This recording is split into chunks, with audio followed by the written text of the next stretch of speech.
시편 58편 1절부터 11절입니다. 통치자들아, 너희가 정의를 말해야 하거늘 어찌 잠잠하냐? 인자들아, 너희가 올바르게 판결해야 하거늘 어찌 잠잠하냐? 아직도 너희가 중심에 악을 행하며 땅에서 너희 손으로 폭력을 달아주는도다.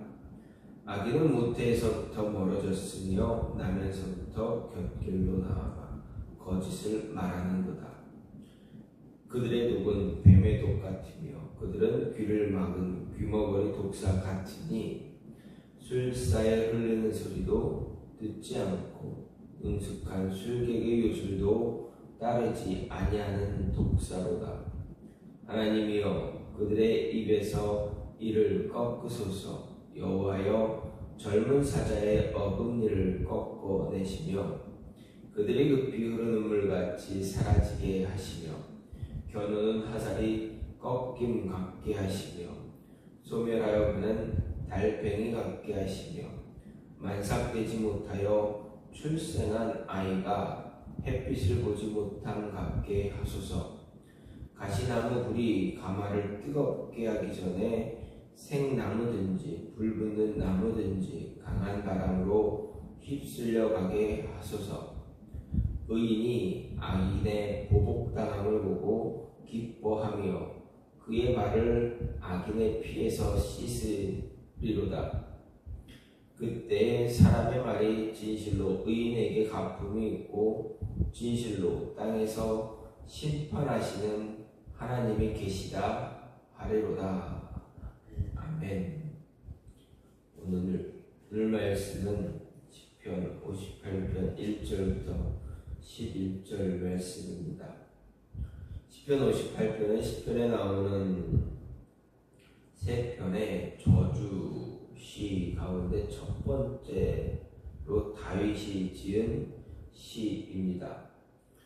이런 58편을 쓴 그 배경은 언제라 알 수는 없지만, 단정하기는 어렵지만 다윗으로는 도저히 불의한 재판관들을 응징할 수 없을 때, 예를 들어서 사울의 치하에서 도피 생활할 때나 압살롬의 반역으로 마하나임의 망명정부를 세웠을 때 등과 같이 재판관들이 의인의 고난을 묵과하면서 악인이 행하는 그런 악을 방조하는 것을 보며 지었을 것이다 라고 추측하게 됩니다. 한편 저주시는 뒷단시와 비슷한 유사한 측면이 있습니다. 하지만 뒷단시는 일반적으로 불의와 모순이 가득한 현실 속에서 의인이 악인들로부터 받는 고난에 대해 탄식하고 하나님께 공의의 보응을 강구하는 내용이 주를 이루는 반면에, 저주시는 선과 악의 기준을 세우고 이에 준행 여부에 따라 축복과 심판을 시행하시는 하나님의 절대 공의 법칙에 근거해서 악을 행하는 자들의 죄를 지적하고 그에 따른 하나님의 형벌이 임하기를 저주하는 그런 내용이 주를 이루고 있습니다. 그래서 오늘 말씀은 이런 저주시 특징에 따라 마땅히 공의를 행해야 할 재판관이 도리어 불법을 주장하고 악을 행하는 그러한 일삼는 것에 대해서 고발하고 저주하고 하나님의 공의의 응징을 간구하고 있다 하겠습니다. 이런 오늘 말씀을 보게 되면 1절부터 5절은 다윗이 하나님의 공의에 입각해서 격분에 찬 어조로 본성적으로 부패한 재판관들의 불의와 강포를 고발하는 내용에 이어서 6절부터 8절은 하나님을 향해서 불의한 재판관들에 대한 응징을 간구하면서, 또 9절부터 11절은 악인에 대한 하나님의 신속한 심판의 확신성을 선언하는 그러한 내용으로 기록되어져 있습니다. 이런 오늘 말씀, 이런 모습을 보면서, 내용을 보면서 오늘 말씀을 보게 되면, 먼저 성도는 우리는 항상 바른 판단을 내려야 한다라는 것입니다. 즉 하나님의 공의를 세우는 것이 우리에게 주어진 사명이다라 할 수가 있습니다. 1절 말씀을 보면 통치자들아 너희가 정의를 말해야하거늘 어찌 잠잠하냐 인자들아 너희가 올바르게 판결해야 하거늘 어찌 잠잠하냐 이렇게 다윗은 이야기합니다. 여기서 인자라는 것은 무엇입니까? 인자라는 말 무슨 말입니까? 사람의 아들 그냥 있는 그대로 해석을 해보면 사람의 아들이라는 뜻입니다. 이 사람의 아들이라는 이 뜻을 성경을 보게 되면 하나님의 아들을 이야기할 때도 이야기됩니다. 어쨌든 일반적으로는 창조주 하나님과 대비되는 그런 피조물의 인생을 이야기할 때 주로 많이 쓰입니다. 인자 사람의 아들이기 때문에 하나님께서 만드신 창조하신 그러한 인생을 이야기할 때 말합니다. 하지만 여기서 오늘 말씀을 보게 되면 일반적인 사람을 지칭하는 말이 아님을 볼 수가 있습니다. 즉 맨 앞에서 통치자들아 이렇게 이야기했을 때 이것을 보게 되면 나라의 중요한 책임을 맡아서 다스리며 재판을 담당했던 관리들을 지칭한다라고 할 수가 있습니다. 볼 수 있습니다. 따라서 이 1절 말씀은 나라의 중요한 직책을 맡은 자들이 당연히 공의를 따라 말해야 함에도 불구하고 침묵하고 잠잠하고 있는 것을 질타하고 있음을 볼 수가 있습니다. 이 시의 시대적 배경 확실하지 않지만 좀 앞에서도 말씀드렸듯이 어떤 사람은 사울의 핍박을 받던 때 또 누구는 압살롬의 반역으로 쫓겨다니던 때 이렇게 합니다. 이렇게 말합니다. 어쨌든 그 어느 때든 상관이 없더라도 다윗은 지금 쫓기던 입장이었고 많은 사람들의 죄와 핍박을 받는 정죄와 핍박을 받는 그런 입장이었다라는 것입니다. 그런 가운데서 다윗은 자신을 박해하고 그 정죄하는 그런 무리들 가운데 하나님의 공의를 따라 판단하고 말해야 할 책임을 진 자들 그들의 무리에 섞여 침묵함으로 의로운 자들이 어려움 당하는 것을 방관하고 있는 것을 책망하고 있습니다. 사울이 다윗을 박해하던 때만 보아도 분명 생각이 있는 사람이라면 사울의 처사가 공정하지 못하다라는 것을 잘 알고 있음에도 불구하고 그것을 잘못된 일이다라고 이야기하지 못하고 있는 자들이 있었습니다. 하지만 성경에서는 분명 누구든지 사울에게 이야기할 수 있었지만 사울에게 이야기했다거나 사울을 책망했다라는 말을 찾아볼 수가 없습니다. 즉 모든 사람이 침묵으로 일관했다라는 것을 알게 됩니다. 사람들은 사울의 복종을 알면서도 두려워 말을 할 수가 없었고 이렇게 침묵함으로 인해서 암묵적으로 사울의 행위에 동의하고 있음을 볼 수가 있습니다.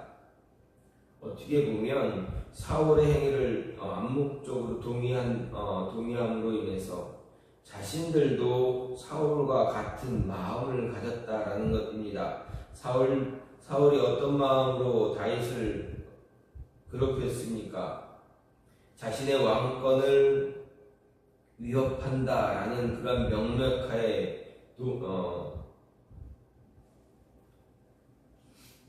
그러한 모습 때문에 다윗을 힘들게 하고 다윗을 쫓아다니고 핍박하는 그런 모습을 가졌습니다.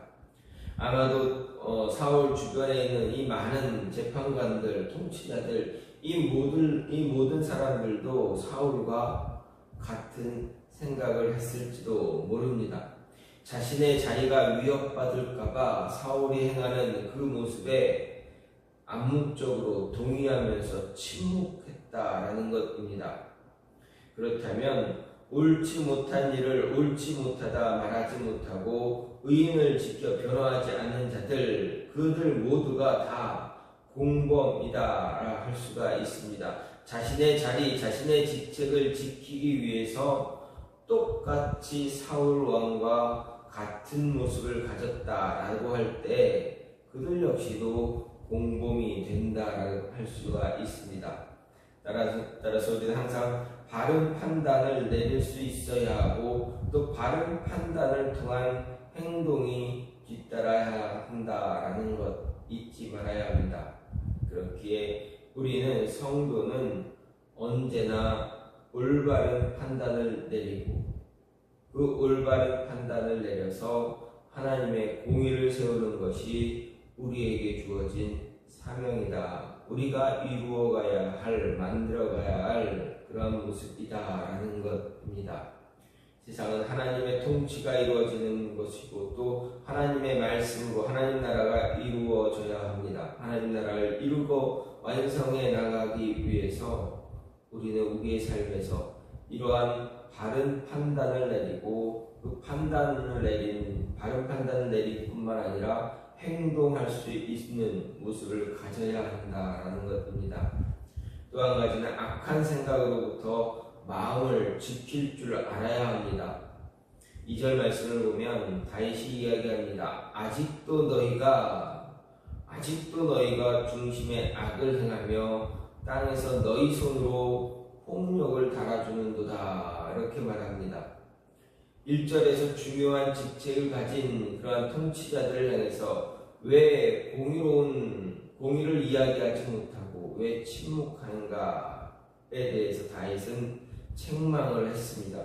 그리고 2절에서는 한 걸음 더 나아가서 그들의 중심에 악을 행하며 땅에 그들의 손으로 강포를 달아준다, 폭력을 달아준다 말합니다. 이렇게 책망하고 있습니다. 여기서 손으로 폭력을 달아준다라는 것은 마치 상인이 부정한 저울로 장사를 해서 불이한 이익을 챙기듯이 재판관들이 자신의 이익을 위해 부당한 판결로 인해서 백성들을 압제하고 있다라는 이야기입니다.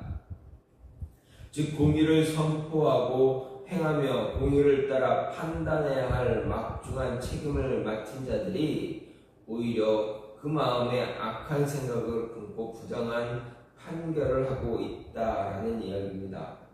그런데 여기서 다윗이 불의한 재판관들을 향해서 너희 손으로 폭력을 달아준다라고 말하기 전에 너희가 중심에 악을 행했다라고 말한 사실을 더 주목할 필요가 있습니다. 이는 그들이 폭력을 행한 것이 먼저 중심에 악을 계획한 결과라는 것을 이야기하고 있기 때문에 그렇습니다. 다시 말해서 불의한 재판관들의 악한 행위는 그들의 마음에 악한 계획을 실행한 것이다 라는 이야기입니다. 그렇습니다. 이 사람의 모든 악한 행동은 그 마음에서 비롯됩니다. 악행도 선행도 마음의 생각과 계획에 따라 나타납니다. 즉 인간의 행위는 모두 마음의 열매다라고 할 수가 있습니다. 물론 마음의 행동과 똑같이 나타나지 않을 수도 있거나 충동적인 모습을 가질 수도 있겠지만 결과적으로 보면 대부분 모든 것이 마음에 있던 것들이 행동으로 나타나게 된다라는 것입니다. 따라서 우리는 우리 마음을 지킬 수 있는 모습 잘 간직해야 합니다. 예수님은 여자를 보고 음욕을 품는 자마다 마음에 이미 간음했다 말씀하셨습니다. 행동으로 나타나지 않았다 할지라도 이미 마음에 품은 것이 죄가 된다 말씀하셨기에 우리는 우리의 마음을 반드시 지킬 수 있는 자가 되어줘야 합니다. 마음을 지킴으로 인해서 죄로부터 자유할 수 있는 모습 가져야 합니다. 마음을 지킬 수 있을 때 악한 생각을 갖지 않게 되고 그러한 행동 역시 하지 않게 된다라는 것 우리는 기억해야 합니다. 그리고 마지막으로 귀를 닫지 말아야 한다. 성도는 우리는 귀가 닫히지 않아야 한다라는 것입니다. 4절과 5절 말씀을 보면 그들의 독은 뱀의 독 같으며 그들은 귀를 막은 귀머거리 독사 같으니 술사에 흘리는 소리도 듣지 않고 능숙한 술객의 요술도 따르지 아니하는 독사로다. 이렇게 말합니다. 여기에 보면 다윗은 악인 곧 불의한 재판관들, 통치자들 그들을 향해서 그들의 행위 곧 그들의 부당한 판결을 뱀의 독에 비유하고 있습니다. 재판관들을 독사로 그리고 그들의 판결을 뱀의 독으로 말합니다. 불의한 재판관들을 이런 맹독성을 가진 뱀에 비유한 것은 그들의 입에서 나오는 부당한 판결이 사람들에게 치명적인 결과를 가져다 주기 때문에 그렇습니다. 불의한 재판관들의 부당한 판결 때로 사람의 목숨을 앗아가기도 합니다. 사람을 괴롭히기도 합니다. 그들의 목숨도 빼앗아 가기도 합니다. 그런데 다윗은 특별히 불의한 재판관들을 가리켜 귀를 막은 귀머거리 독사, 소리를 듣지 않는 독사라 말합니다. 이것은 다른 사람들에게 치명적인 악한 영향을 주는 불의한 재판관들의 악행의 원인이 어디 있는가 잘 알려줍니다. 즉 불의한 재판관들이 부당한 판결 내리는 이유, 그것은 그들의 교만함과 더불어 악한 생각과 함께 하나님의 말씀에 대해서 귀를 막고 있다라는 것입니다. 즉 듣지 않고 있습니다. 들어야 할 귀를 닫아버리고 아무 소리도 듣지 않습니다. 이것은 단지 하나님의 말씀만 듣기를 거부하는 것과 동시에 사람의 말도 듣지 않는다라는 것입니다. 사람의 말에도 귀를 막고 듣지 않기 때문에 독사의 독을 통해서, 맹독을 통해서 사람들을 괴롭히고 힘들게 하고 있다라는 것입니다. 누구의 말도 듣지 않으므로 바른 삶을 살아가지 못할 때 잘못된 길, 잘못된 삶을 살아간다라는 것입니다. 우리는 이것을 잘 기억해야 합니다. 귀를 막은 독사는 술사의 그 피리 소리 듣지 않게 되고, 그렇게 되면 어떻게 됩니까? 사람들을 해치는 치명적인 그런 모습으로 변하게 됩니다. 이것은 하나님의 말씀을 듣지 않는 사람의 삶이 어떤가, 하나님의 말씀을 듣지 않는 자는 얼마나 위험한 모습의 사람인가를 보여줍니다. 그뿐이 아닙니다. 하나님의 말씀뿐만 아니라 사람들의 옆에 있는, 주변에 있는 충직한 사람들의 이야기를 듣지 않는 사람, 귀를 막은 사람, 듣는 것을 거부한 사람, 그들이 얼마나 위험한 사람이 될 수 있는가를 그대로 이야기해 줍니다. 하나님 말씀을 듣게 되면 악한 행동을 하지 않게 됩니다. 악한 행동을 하기 전에 마음에 찔림이 있기에 자신의 행동, 자신의 마음을 돌아보게 됩니다. 하지만 말씀을 듣지 않을 때, 말씀을 거부하면 어떻습니까? 악을 행하는데 스스럼 없이, 거부하는 것 없이 당연하게 행동하게 됩니다. 악을 행하는데, 사람들을 괴롭히는데 아무 꺼리낌이 없게 됩니다. 오히려 자신의 모든 행동, 말, 마음, 이 모든 것들을 합리화시켜서 합당하게 여기게 됩니다. 그러면 어떻게 됩니까? 악한 모습만, 악한 행동만 하게 되고, 또 자신은 그것을 당연하게 여기기에 교만한 마음만 갖게 된다라는 것입니다. 교만한 마음을 갖게 되면 끝까지 사람의 이야기 듣지 않게 되고, 하나님의 말씀 결코 받아들이지 않습니다. 듣지 않습니다. 따라서 우리는 이 모습을 잘 기억해야만 합니다. 귀를 닫지 않아야 한다. 사람의 이야기를 사람의 이야기를 들어야 할 뿐만 아니라 하나님의 말씀에 더욱더 귀를 기울임으로 인해서 우리의 행동, 우리의 모든 것들을 온전하게 바르게 지켜나갈 수 있어야 한다라는 것입니다. 오늘 다윗은 자신의 처한 상황에 침묵했던 통치자들, 재판관들, 그들을 향해서 일침을 날리고 있습니다. 너희가 하나님의 사람들이라면, 너희가 성도라면, 우리에게 말합니다. 너희가 하나님의 사람들이라면, 성도라면 귀를 막지 말아야 한다. 하나님의 음성 듣기를 거부하지 말아야 한다. 사람의 이야기도 들어가야 하고 하나님의 음성은 더욱더 들어야 한다. 그리고 악한 생각 마음에 갖지 않도록 그 마음을 잘 지켜야 한다라고 이야기합니다. 그리고 항상 바른 판단을 내릴 수 있는 그런 마음을 가져야 한다라고 분명하게 이야기합니다. 다윗이 통치자들에게 이야기했던 것처럼 우리에게 동일하게 이야기할 때 우리는 바른 판단 내릴 수 있는 그러한 자 되어져야 하고, 그리고 마음을 지킬 줄 아는 자 되어져야 하며, 귀를 막지 않는 자, 들을 귀를 가진 자 되어져야 한다라는 것 잊지 마시고, 오늘도 귀를 열어 듣고 마음을 지켜 바른 판단 내릴 수 있는 그러한 모습이 있기를 간절히 소망합니다. 지금같이 기도하기를 원하는 것은, 하나님, 우리로 하여금 하나님의 자녀답게 살아갈